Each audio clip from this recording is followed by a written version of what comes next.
Hello, ഈ വീക്കിലെ nomination list വന്നിട്ടുണ്ട്. 9 പേരാണ് നോമിനേഷൻ ലിസ്റ്റിൽ വന്നിരിക്കുന്നത്. അതിൽ വോട്ടിംഗ് പാനൽസ് നോക്കുകയാണെങ്കിൽ ശ്രീതു ആണ് ഏറ്റവും ആദ്യമായിട്ട് നിൽക്കുന്നത്. അർജുൻ്റെ ഫാൻ ബേസസും ശ്രീതുവിനാണ് വോട്ട് നൽകിക്കൊണ്ടിരിക്കുന്നത്. 23,847 വോട്ടുകളോടുകൂടിയാണ് ഈ ഒരു ആദ്യത്തെ ദിവസം ശ്രീതു മുമ്പിൽ നിൽക്കുന്നത്. രണ്ടാമതായി നിൽക്കുന്നത് ഋഷിയാണ്. ഋഷിക്ക് കിട്ടിയിരിക്കുന്നത് 18,021 വോട്ട്സാണ് ആദ്യത്തെ ദിവസം തന്നെ കിട്ടിയിരിക്കുന്നത്. ഋഷിയും ശ്രീതുവും തമ്മിൽ നല്ലൊരു മത്സരമാണ് നടക്കുന്നത്. മൂന്നാമത് നമ്മളുടെ ഒരു മണ്ടൻ ടാഗ് കിട്ടിയിട്ടുള്ള ജിൻഡോയാണ്. ജിൻഡോയ്ക്ക് കിട്ടിയിരിക്കുന്നത് 17,554 വോട്ടുകളോടുകൂടിയാണ് കിട്ടിയിരിക്കുന്നത്. നാലാമത് നിൽക്കുന്നത് നമ്മുടെ ക്രൈ ബേബിയായ നോറയാണ്. നോറയ്ക്ക് കിട്ടിയിരിക്കുന്നത് 13,884 വോട്ടാണ് ആദ്യത്തെ ദിവസം തന്നെ കിട്ടിയിരിക്കുന്നത്.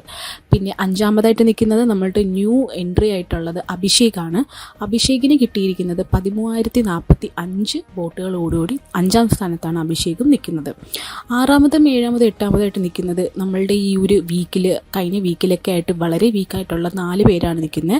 അൻസിബ നിൽക്കുന്നതാണ് ആറാമത്തെ സ്ഥാനത്ത് 11,945 വോട്ടോടുകൂടിയും.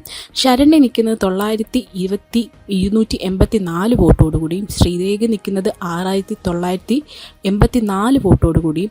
ഏറ്റവും ലാസ്റ്റായിട്ട് നിൽക്കുന്നത് ജാൻമണിയാണ്. കാരണം അറിയായിരിക്കുമല്ലോ എല്ലാവർക്കും. ജാൻമണിക്ക് ഏറ്റവും കുറഞ്ഞ വോട്ടുകളോടുകൂടി 5,124 വോട്ടുകളാണ് കിട്ടിയിരിക്കുന്നത്. അപ്പം നമുക്ക് ഏറ്റവും കൂടുതൽ ഔട്ടാവാനുള്ള സാധ്യത ഒന്നെങ്കിൽ ശ്രീരേഖയോ ജാൻമണി തന്നെ ആയിരിക്കും. ഏത് നിമിഷം, കാരണം ഇത് ആദ്യത്തെ ദിവസമാണ്, ഏത് നിമിഷം വേണമെങ്കിലും വോട്ടിങ്സ് അങ്ങോട്ടും ഇങ്ങോട്ടും മാറി മറിയാം. അതുകൊണ്ട് ചാനലിൻ്റെ വോട്ടിംഗ് അപ്ഡേറ്റ്സ് അറിയാൻ വേണ്ടിയിട്ട് ചാനൽ സബ്സ്ക്രൈബ് ചെയ്യുക, ലൈക്ക് ചെയ്യുക, ഷെയർ ചെയ്യുക. താങ്ക്